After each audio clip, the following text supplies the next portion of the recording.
안녕하세요. 비견 겁제 이야기를 해보겠습니다. 여러분은 친구나 형제, 부모 이런 사람들과 사이좋게 만나면 즐겁게 그들로 인해서 행복을 느끼면서 그렇게 잘 지내시나요? 그 사람들이 나를 사랑해주고 나에게 도움이 되는 존재면 좋죠. 그런데 그 겁제, 비견 이런 사람들이요 늘 나보다 잘나고 운이 좋은 존재 그런 운이면 짜증이 납니다. 인지상정이죠. 그 이야기를 하나 해드릴게요. 이런 이야기가 있어요. 어떤 연예인 지망생이요. 탤런트 시험을 보러 가는데 떨리니까 친구를 데리고 갑니다. 근데 그 친구는 발탁이 되고 난 떨어지죠. 그러면 그 겁재가요. 정인을 가진 거예요. 나보다 유리한 거예요. 그런데 어떤 사람은 반대로 친구 따라 형제 따라 다니다가 대박난 사람도 있죠. 성공한 사람의 경험담에서 흔히들 그런 상황은 등장하죠. 좋겠죠? 이렇게 억울한 인생도 있고 친구나 동료의 운을 딛고 일어서는 그런 운 좋은 사람도 있을 거예요. 그게 비견과 겁재의 역할이죠. 그들이 어떤 존재인지 꼭 알아야 합니다. 얘는 나에게 득이 될까? 아니면 해가 될까? 이런 거요. 그런 비견 겁재와 나와의 관계가 확실히 드러나 있는 사람도 있습니다. 비견과 겁재가 도둑놈이냐 아니면 협조자냐. 저 같은 사람은요, 비견과 겁재가 사주에 드러나 있지 않아요.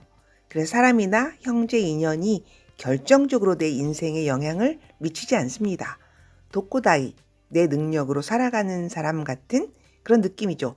그런 이야기를 해보려고 합니다. 겁재성 이야기부터 해볼게요. 겁재는 나쁜 친구 같은 남을 경쟁자로 보는 마음, 그런 거예요.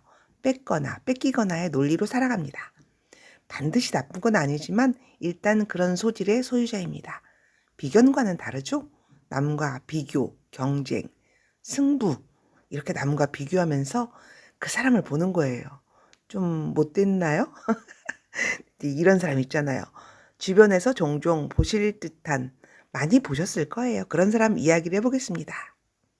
어떤 사람이요 돈을 많이 벌어가지고 큰 집으로 이사해요. 주변에서는 막 부러워하는 말을 하죠. 너 진짜 돈 많이 벌었구나. 야 진짜 축하해. 막 이렇게 말을 해주죠. 그러면 그 사람은 아니야 다 빚이야. 집 산 것은 이게 좋은 것만 아니야.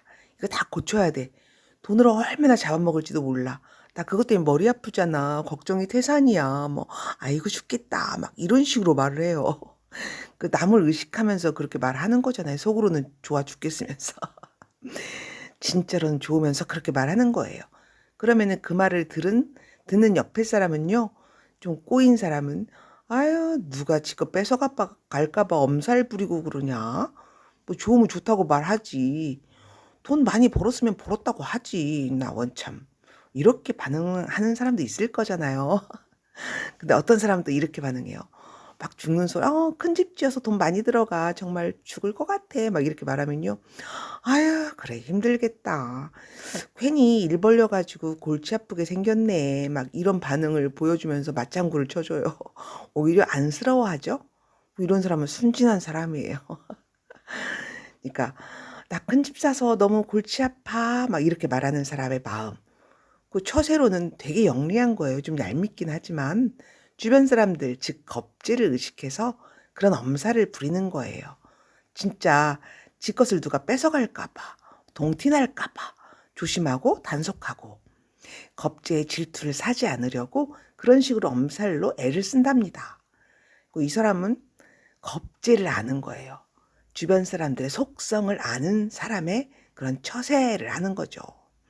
만약에 뭐 집 사서 이사 갔어. 나 잘 됐어. 그런데 야, 나 돈 벌어서 큰 집으로 이사 간다. 뭐 아싸. 다들 부럽지? 메롱메롱? 이런 식으로 자랑을 한다면 어떻게 될까요? 그러면요, 진짜 주변 사람들 겁제, 오기, 심술, 회방 이런 거를 자초하는 거예요. 유도하는 거예요. 저희 동네에 이런 사람이 있었어요. 그 동네 아줌마들 모임이 많잖아요. 근데 이제 그 모임 중에 한 사람이 공무원 부인이에요. 근데 옷도 사고 나가서 쇼핑도 하고 또 요새 부리고 돈 자랑하고 여기저기 가게 가서 갑질도 하고 막 그렇게 잘난 척하고 다닙니다. 근데 남편이 박봉의 공무원이에요. 돈 나올 데가 없는 사람이에요. 근데 남편이 좀 승진을 거듭하지만 공무원이 무슨 그렇게 큰 돈이 있겠습니까? 그래서 분명히 저 남편은 부정에 관련해 가지고 뒷돈을 받는 거야. 막 이렇게 험담을 하기도 합니다. 그중에 한 지인이요. 분명히 그럴 거야. 나 그 관청에 투서라도 저 사람 직장에 투서라도 해야 될까 봐. 막 이런 질투의 말도 하죠. 진짜 투서를 했는지 어쩐지는 모르겠지만 그렇게 자랑질은요. 겁제 질투로 이어질 가능성이 있다는 거죠. 그래서 사주에 겁재가 있는 사람은요. 자신을 드러낼 때와 아닐 때 겁재를 이게 잘 살펴봐야 돼요. 내 돈을 자랑하지 말아야 돼요. 내 재성을 드러내지 말아야 합니다. 그런 사람 있잖아요. 돈 자랑을 막 하고 다녀요. 그러면 집에 도둑 드는 것 같은 그런 논리예요. 그런데 사주에 겁재만 있다고 그런 게 아니고요. 사주에 비견이 있어요. 근데 꼭 그 비견이요. 어떤 때는 꼭 겁재같이 작용하는 사람도 있습니다. 그 사람은 겉으로는 꼭 비견처럼 행동해요. 그런데 속을 들여다보면요. 질투심이 강한 겁재같이 그런 언행을 해요. 어떤 식이냐면요. 내가 아파트 사가지고 사고 팔고 차익을 얻었어. 뭐 이렇게 말하잖아요. 그러면은 보통은 아유 좋겠네 이렇게 말하잖아요. 근데 진짜 질투심이 많은 비견은 얼마에 사서 얼마에 팔았어? 금액을 구체적으로 따지고 들고 그 과정을 알고 싶어 합니다. 네가 얻은 이익을 내가 알아야겠다. 그래야 직성이 풀립니다. 나도 너처럼 그렇게 해서 돈을 많이 벌어야 하니까요. 누가 좋아 보이면요. 의상도 소품도 다 따라서 하는 특성을 가지고 있어요. 나를 따라서 하는 사람 있잖아요. 그러면 그 사람은 내 거를 탐내는 사람이에요. 그 사람의 운을 가져가고 싶은 숨은 본능이에요. 비견도 그런 특성이 있습니다. 비견이지만요. 때가 되면 겁재입니다. 옆에 있는 친구나 형제, 동료의 모습을 보신다면 내가 돈 벌었을 때, 내가 어떤 행운을 맞았을 때 그 사람의 언행을 보시면 됩니다. 너는 너고 나는 나 이런 마인드가 비견이잖아요. 진짜 그런 마인드의 사람은요. 내 인생에 뭐가 어땠어? 얼마야? 뭐 얼마 이익 봤어? 이렇게 자세히 꼼꼼하게 안 물어봅니다. 내 인생에 구체적으로 개입하지 않는 사람입니다. 해도 없고 득도 없는 재성의 입장을 가진 사람이죠. 본래 비견의 특징이 그래요. 남이 돈 벌었다, 출세했다, 횡재했다고 하면요. 너는 좋겠다. 뭐 그런 말을 하죠. 부럽긴 해요. 구체적으로 진짜 안 물어본다니까요. 그런데 겁재성은 자세히 이익의 크기를 물어봅니다. 특히 어떤 사람이냐면요. 비견이 천간에 재성을 띄운 사람은 겁재 같은 내면을 가지고 있습니다. 내가 돈 벌어야 되는 사람이니까 은근히 비견의 재성을 탐내고 부러워하죠. 겁재 같은 마음의 소유자입니다. 인간의 행운과 기쁨은 겁재와 못 나눈답니다. 내가 불쌍해 보여야 겁재가 나를 가만히 놔둬요. 장사나 사업하시는 분들 보세요. 늘 장사가 안 된다고 죽는 소리 징징거립니다. 그러면은 그걸 보는 타인 입장에서 아우 저 힘든가 봐. 곧 망할 것 같은데 아우 또 시간 지나면 안 그래요. 잘 삽니다. 장사도 잘하고 잘 먹고 살아요. 그러면 이제 그거 순진하게 믿은 사람 저 사람은 언제 돈 벌어서 먹고 사나? 망할 것 같던데 막 이런 생각 하잖아요. 근데 안 그래요. 그 사람은요 늘 돈으로 남과 경쟁하고 겁재와 경쟁하는 겁재를 의식하는 마인드를 갖고 살아가니까 뭐 남에게 죽는 소리 하는 거예요. 내 거 안 뺏기려고. 그리고 자기가 겁재의 마음을 가지고 있으니까 상대방의 마음도 잘 알아요. 내가 도둑놈 기질이 있으니까 쟤도 그러겠지. 그리고 자신도 타인이 행복에 대해서 질투하는 겁재의 마음을 가져본 적이 있는 사람이니까 늘 자신의 돈에 대한 경계심을 그런 식으로 표현한답니다. 누가 자기 돈 가져갈까 봐, 질투할까 봐 그렇게 설레발을 치죠. 그런데 사주에 비견 겁재가 많은데 막 자기 돈 자랑하고 막 그렇게 다니는 사람 있잖아요. 엄살 안 부리고. 그런 사람은 재성 나가는 사람이에요. 큰 돈을 못 모으는 사람. 그렇겠죠? 제 주변에도 사업하는 사람이 있습니다. 늘 하는 말을 들으면요. 곧 망하지 싶은데 평생 잘 먹고 잘 삽니다. 정의는요. 돈 벌었으면 벌었다고 솔직하게 말하잖아요. 감목 이런 거 정화 이런 애는 나 돈 벌었다 막 이렇게 말하잖아요. 늘 타깃이 되죠. 솔직하면 사업에 불리해요. 그래서 정의는요. 돈을 보고 사업하고 투자하고 그러면 안 돼요. 그런 건요. 편인이 잘한다니까요. 늘 남을 의심하죠. 편인이 이런 식으로 영리한 처세와 대응을 잘하죠. 남을 못 믿으니까. 겁재를 못 믿으니까. 타인은 겁재입니다. TV에 나오는 재성적인 성공을 거둔 사람 이야기도 있어요. 이거는 그분 본인이 한 말이에요. 유명인이죠. 인싸예요. 일반인일 때는요. 지인하고 모임도 하고 소박하게 동호회도 하고 그들과 희노애락을 솔직하게 나누면서 의지하고 그렇게 살았답니다. 그런데 자신이 빵 뜨고 난 이후에 그 모임이나 그 지인들과의 만남이 원만하지가 않더래요. 겁지들의 질투죠. 그 루머나 안 좋은 유언비어 이런 것들도 그 모임의 그 겁지들 그들로부터 비롯되고요. 그리고 자신을 좀 망가뜨리려고 해요. 겁재는 그런 존재죠. 어떤 사람이 자기 아들이 뭐 고시에 일자 합격했다고 동네방네 떠듭니다. 막 사람들이 박수치고 자식 농사 잘 됐네 그러고 부러워해주죠. 근데 박수치는 겁재들의 마음은요 그렇게 순수한 게 아니에요. 겁재는 겉으로는 박수쳐도 속으로 질투해요. 뺏어오려고 하는 마음이 강한 십성입니다. 이해하시나요? 남의 큰 행복에 진심으로 박수쳐준 경험을 떠올려 보세요. 그 사람이 나보다 못한 불행한 사람이었을 때 진심 행복을 빌어주죠. 다행이다. 근데 안 그럴 수도 있잖아요. 다들 나와 똑같은 레벨인데 제가 성공했어? 그러면은 이제 좀 마음이 달라지는 거잖아요. 겉으로는 박수, 속으로는 에이씨 내가 저렇게 돼야 되는데 막 이렇게 이런 게 세상의 인심이라고 그냥 이렇게 좀 나쁘게 말하기보다는 그게 인간사죠. 한정된 공간에서 한정된 재물 늘 누군가는 먹고 누군가는 굶주리죠. 누군가는 뜰 때 누군가는 아웃되죠. 겁재는요 운에 따라서 자신의 모습을 막 바꿔요. 의리 있는 존재가 아니에요. 그래서 일반적으로 겁재는 경쟁자, 재성 분탈자, 투쟁, 승부욕 이런 그런 이미지가 있습니다. 내가 잘 되면요 겁재가 망한 거고요. 겁재가 흥하면 내가 분탈당한 거예요. 마치 시소 같죠? 그래서 운으로 겁재운이 왔다. 그러면은 이제 도둑놈이 든 거잖아요. 사주에 내 인생에 자신의 길신적인 무언가를 단속해야 돼요. 돈이다 그러면은 돈 쓸 일을 만들어 가지고 땅에다 돈을 묻어버리죠. 현명한 거죠. 여러분은 사주에 비견 겁재가 있으신가요? 그러면 이제 많다 그러면 나는 비견 겁재와 인생에서 이러쿵저러쿵 살겠지 막 이런 암시가 있습니다. 내 인생에 개입하는 존재들이 많은 거예요. 동업 요소라든지 나를 도와주고 뭐 동업을 하고 지지고 볶고 이런 거요. 사주에 겁재가 있다면요. 내 것을 뺏어가는 친구, 동료, 형제가 있습니다. 뭐 강제적으로 뺏기거나 내가 뺏어올 수 있죠. 형제, 자매, 동료 그런 인연이 아니더라도 겁재가 많은 사람은 겁재적으로 돈을 많이 쓸 수 있는 사람이에요. 돈 쓰는 스케일이 클 수가 있죠. 내가 원하든 원치 않든 소비 지출이 많은 사람이 있다면 사회의 겁재에게 돈을 갖다 주는 사람이에요. 투자를 하든 내가 쇼핑을 하든 어쨌든 씀씀이가 크다. 비견은 스스로 나누는 마음이고 겁재는 강제성이 있는 마음입니다. 그러니까 나쁜 친구 배다른 형제라는 십성적으로 육친의 이름을 붙여준 거예요. 겁탈 막 이런 거. 자이든 타이든 돈으로는 일단 불리하다입니다.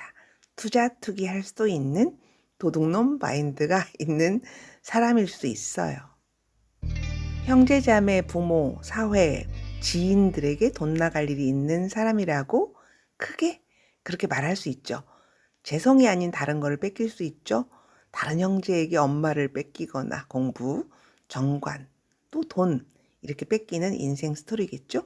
아니면 완전히 내가 가지고 있는 사람이거나 내가 스스로 날리거나 아니면 누군가에게 강제로 뺏기거나 어쨌든 재성이나 인성, 관성 이런 거를 뺏거나 뺏기거나 겁재가 권리가 있으면 겁재에게 다 뺏기는 거예요. 내가 유리하냐 겁재가 유리하냐 사주에 나와 있으면요. 비견 겁재가 도둑놈이라면 이런 경우에는 관성이 용신입니다. 관성은 나를 스스로 억제하는 마음, 내 것을 지키려는 마음일 수 있고요. 그 십성적으로는 도둑을 제압하는 경찰 같은 그런 사회를 살 가능성도 있습니다. 궁성의 위치에 따라서 완전히 다른 인생을 살죠. 사람도 다른 사람입니다.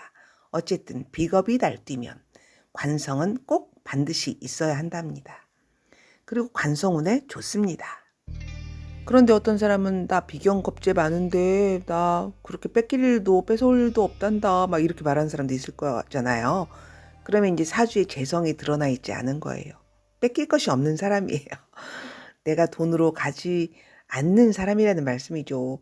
돈 추가하면요. 비견 겁재 운에 그런 사주가 있다면 불리해요.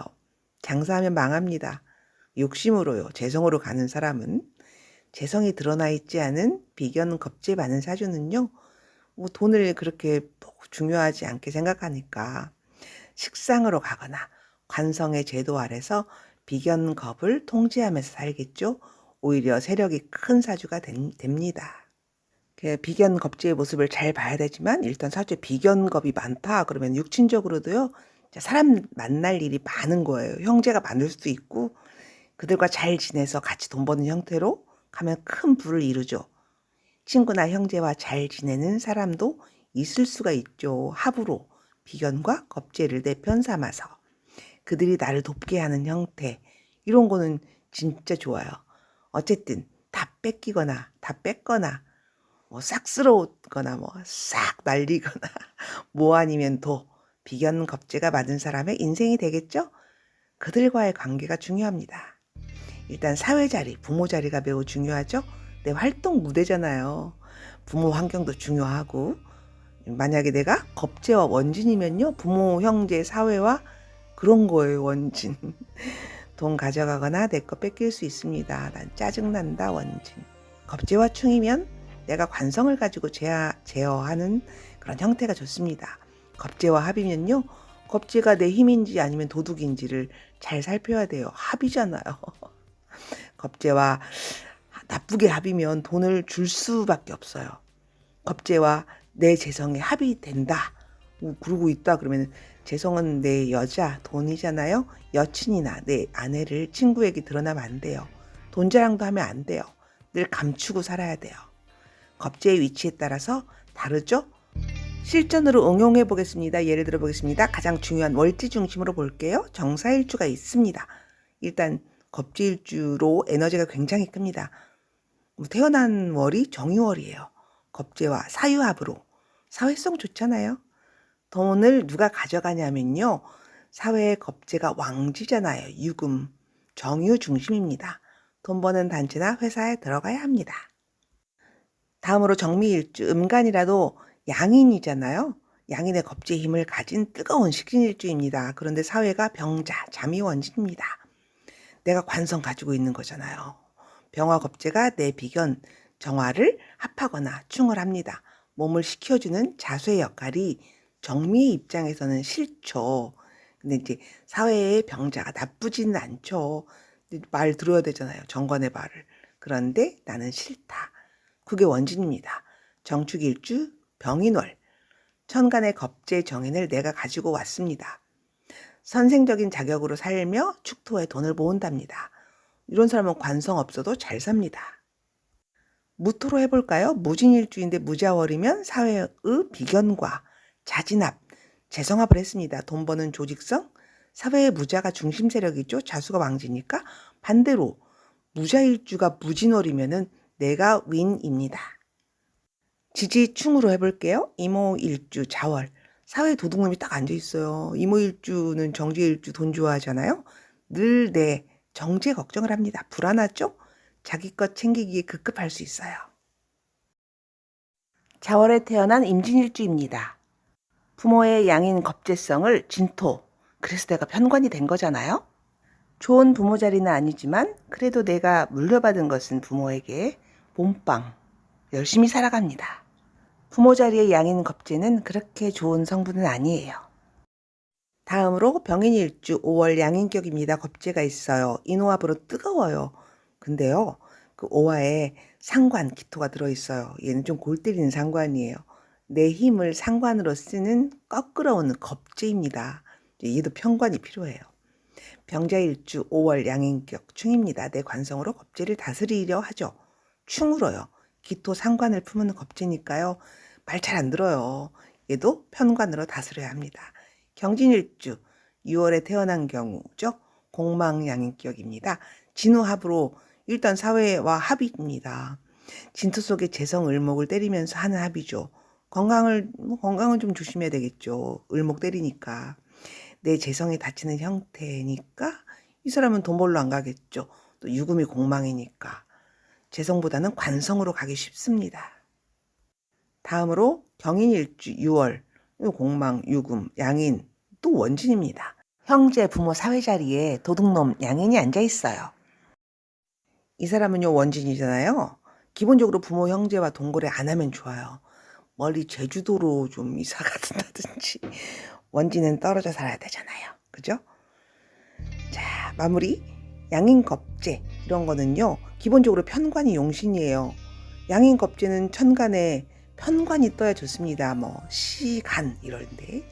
그런데 천간에 겁재가 뜨면요 겁재가 윈이에요. 그런 겁재성을 드러내겠다는 거잖아요. 그러니까 뭐 돈 쓰는 사람, 돈 날리는 사람, 돈 뺏기는 사람, 형제가 그럴 수도 있고요. 투자, 투기 이런 형태로 가는 사람일 수 있습니다. 그런 경우에 편관운이 아주 좋습니다. 양인 합살이라고 합니다. 대박운, 좋은 일, 내가 노력하지 않아도 나에게 기회가 주어지는 그런 좋은 운이에요. 양인 합살 최고입니다. 겁재는 편관으로 다스리는 게 좋습니다.